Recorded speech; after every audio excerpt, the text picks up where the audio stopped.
di pertemuan kita kali ini, kita masih akan membahas tentang wirausaha budidaya pembenihan ikan konsumsi. Tapi kali ini yang kita bahas adalah sistem produksinya. Namun sebelum kita bahas tentang sistem produksi budidaya ikan konsumsi, yuk kita simak dulu manfaat dari ikan konsumsi. Ikan merupakan sumber makanan penting karena mengandung asam lemak omega 3. Nah, omega 3 sendiri ini dapat membantu menurunkan tekanan darah dan juga menjaga kesehatan jantung. Jadi karena tubuh tidak bisa memproduksi omega 3 sendiri, maka omega 3 yang dibutuhkan itu kita dapatkan melalui asupan makanan, salah satunya adalah dari ikan. Peningkatan jumlah penduduk di Indonesia berdampak pada berbagai sektor kehidupan. Pemenuhan kebutuhan pangan juga semakin meningkat seiring dengan pertambahan penduduk. Jadi kebutuhan pangan dapat diperoleh dari berbagai sumber daya yang tersedia di alam, dan salah satunya yaitu sumber daya pangan yang populer di Indonesia adalah ikan. Keberhasilan wirausaha pembenihan ikan konsumsi sendiri itu tergantung pada perencanaan usaha atau business plan. Nah, berikut ada hal-hal yang perlu diperhatikan saat membuat rencana usaha pembenihan ikan konsumsi. Yang pertama yaitu, pilih lokasi usaha yang dekat dengan sumber air, dekat dengan bahan atau peralatan usaha, tenaga kerja, dan juga lokasi pemasarannya. Lalu yang kedua, kita tentukan jenis ikan yang akan kita budidayakan. Jadi ikan yang dibudidayakan bisa lebih dari satu jenis. Ya, penentuan jenis ikannya itu juga menentukan kesiapan yang diperlukan dalam pelaksanaan usaha budidaya ikan ke depannya. Lalu yang ketiga, pengurusan perizinan dan mendaftarkan usaha pada instansi terkait. Yang keempat, membangun wadah budidaya ikan, di mana wadah budidaya yang kita bangun ini tergantung pada jenis ikan yang kita pilih. Lalu yang kelima, kita juga perlu mengembangkan satu areal budidaya ikan dengan membangun kolam pembenihan. Yang keenam, kita harus mampu mendapatkan pasar dan juga mengembangkan jaringan pemasaran. Serta yang terakhir yang tidak kalah penting yaitu kita harus dapat mengelola keuangan dengan baik dan benar. Kegiatan budidaya ikan konsumsi sendiri itu ada 5. Yang pertama itu persiapan, lalu proses produksi, kemudian penetasan telur dan pemeliharaan larva, lalu pendederan atau pemeliharaan, dan yang terakhir adalah pemanenan. Nah, sekarang kita bahas satu-satu ya. Yang pertama, persiapan. Tahapan persiapan ini meliputi kegiatan pembuatan kolam, memilih ikan, dan juga memelihara induk ikan. Nah, proses pembenihan ikan konsumsi itu memerlukan kolam untuk pemeliharaan induk, untuk pemijahan, untuk penetasan telur, dan juga untuk pendederan atau pemeliharaan larva. Jadi sebelum kita membuat kolam pemeliharaan atau kolam lainnya, ada beberapa hal yang perlu diperhatikan dalam pemilihan lokasi kolam. Yang pertama yaitu lokasi kolam harus dekat dengan sumber air, misalnya sungai, saluran irigasi, danau, sumur, atau penampungan air buatan. Yang kedua, air yang tersedia itu harus bebas dari polutan, lalu tingkat salinitasnya atau tingkat kandungan garamnya, pH, serta suhu airnya juga harus sesuai dengan kebutuhan budidaya ikan pembenihan. Lalu yang ketiga, jenis dan tekstur tanah yang dipilih itu yang mampu menahan tekanan air. Dan yang keempat, lokasi kolam harus bebas banjir.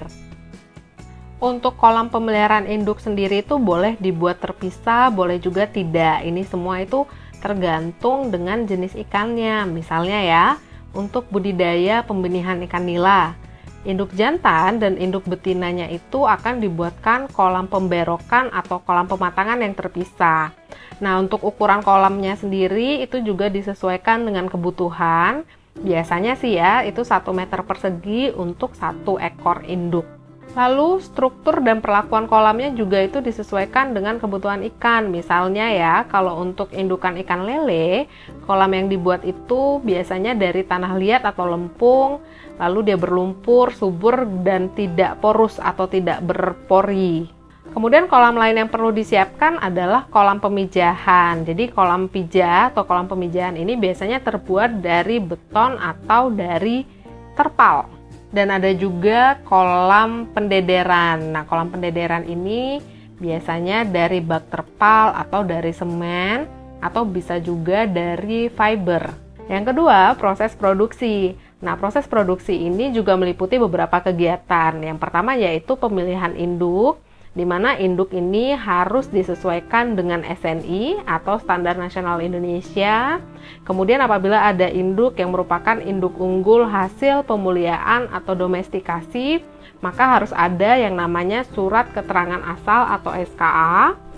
Lalu jika ada induk yang berasal dari luar negeri, maka harus bisa dibuktikan dengan surat keterangan bebas patogen berdasarkan uji kesehatan oleh pihak karantina, dan juga harus dilengkapi dengan beberapa dokumen seperti surat rekomendasi impor dari Direktorat Jenderal Perikanan Budidaya, lalu ada surat keterangan dari negara asal atau Certificate of Origin, dan juga ada surat keterangan kesehatan dari negara asal atau Certificate of Health.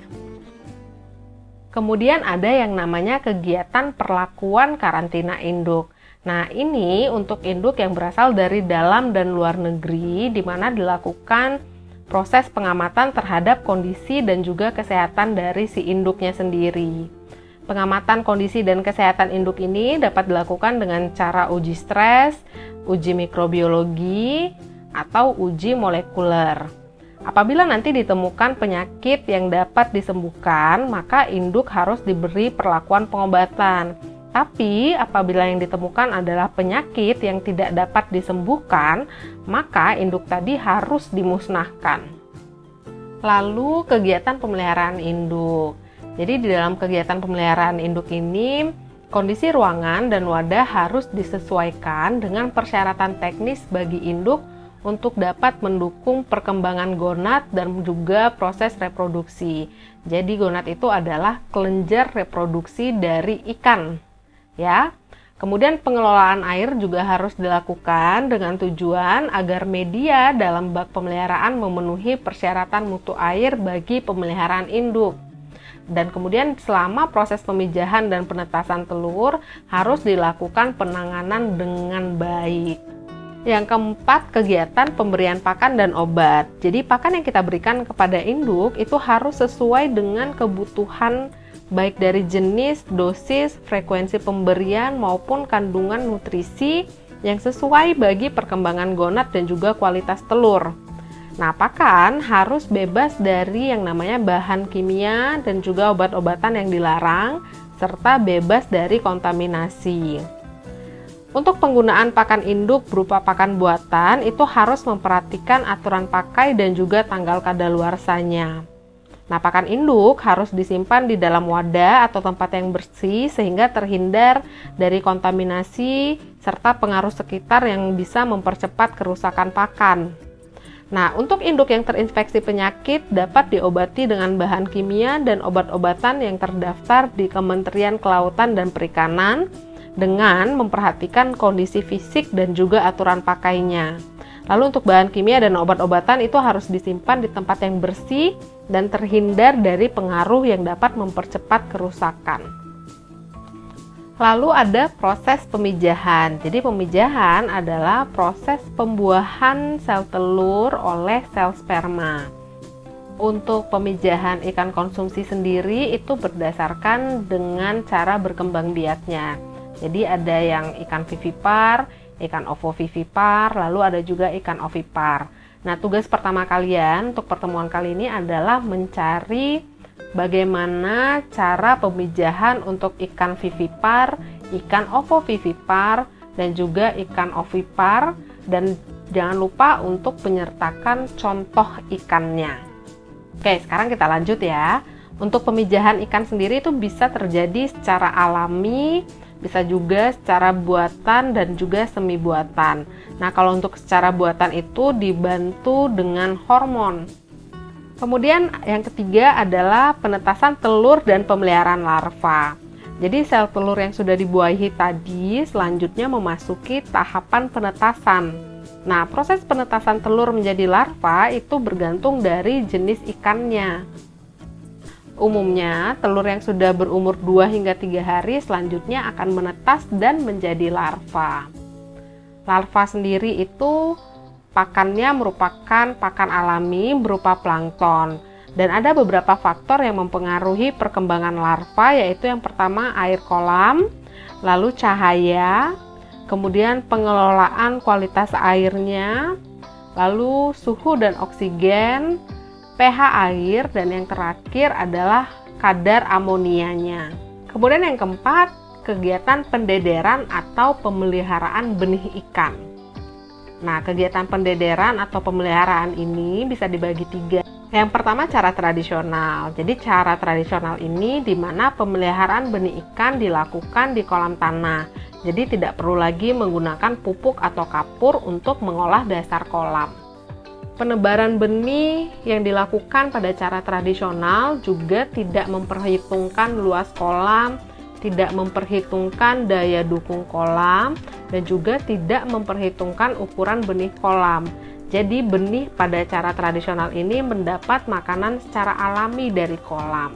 Pendederan secara tradisional juga tidak melakukan yang namanya penjaringan atau menyortir ukuran benih. Jadi peluang kematian benih juga lebih tinggi di cara tradisional. Lalu secara semi-intensif. Pemeliharaan benih ikan secara semi-intensif ini lebih baik daripada secara tradisional. Jadi persiapannya itu dimulai dengan pengeringan dasar kolam pendederan selama 2 hingga 3 hari sampai dasar kolam menunjukkan adanya keretakan. Tujuan pengeringannya ini sendiri adalah untuk membasmi hama dan juga penyakit, mengoksidasi gas beracun dari penguraian bahan organik seperti sisa pakan dan juga kotoran yang dibawa oleh air. Sedangkan untuk pemeliharaan benih secara semi-intensif itu diawali dengan penentuan kepadatan penebaran benih. Jadi penebaran benih akan dilakukan setelah air kolam berubah warna menjadi hijau kecoklatan. Nah, bentuk pakan pada cara semi-intensif ini dapat ditingkatkan sesuai dengan ukuran pertumbuhan benih, dan pemberian pakannya juga dilakukan sebanyak 3 kali sehari, yaitu pagi, siang, dan juga sore. Nah, untuk pendederan semi-intensif sendiri dilakukan dengan beberapa tahapan, kemudian diikuti dengan sortir atau grading berdasarkan ukuran dari benih ikan. Lalu ada yang secara intensif. Jadi, pemeliharaan benih ikan secara intensif dapat dilakukan di bak, di kolam, atau di akuarium. Nah, pemeliharaan ini juga dilakukan berbasis data, misalnya data pertumbuhan ikan, lalu data tentang jumlah dan jenis ikan, data tentang kualitas air, data tentang hama dan penyakit, data pakan, data pemasaran, dan juga data produksinya. Fasilitas yang digunakan juga lebih lengkap dan lebih modern. Jadi benih ikan budidaya juga bernilai ekonomi tinggi. Pemeliharaan secara intensif ini juga sebenarnya berorientasi pada perhitungan untuk mendapatkan keuntungan. Dan pakan untuk pemeliharaan benih secara intensif itu diberikan berupa pakan buatan dengan memperhatikan jenis, jumlah, dan juga frekuensi pemberian pakannya. Kemudian yang terakhir, pemanenan benih. Di dalam tahap panen benih, wadah yang digunakan untuk menampung hasil panen harus memiliki kualitas air yang sama dengan kolam pendederan. Kenapa? Hal ini dilakukan untuk menekan terjadinya stres pada benih. Lalu benih sehat itu yang seperti apa? Benih sehat itu adalah benih yang tidak terdapat luka di tubuhnya dan juga gerakannya aktif.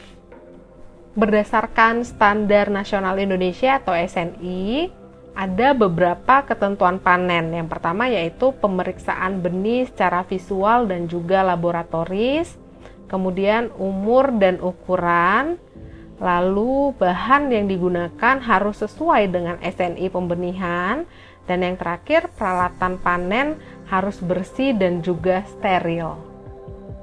Untuk sistem produksi budidaya pembenihan ikan konsumsi kita cukupkan sampai di sini dulu.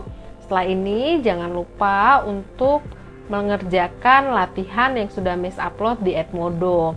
Sampai jumpa di pertemuan kita berikutnya.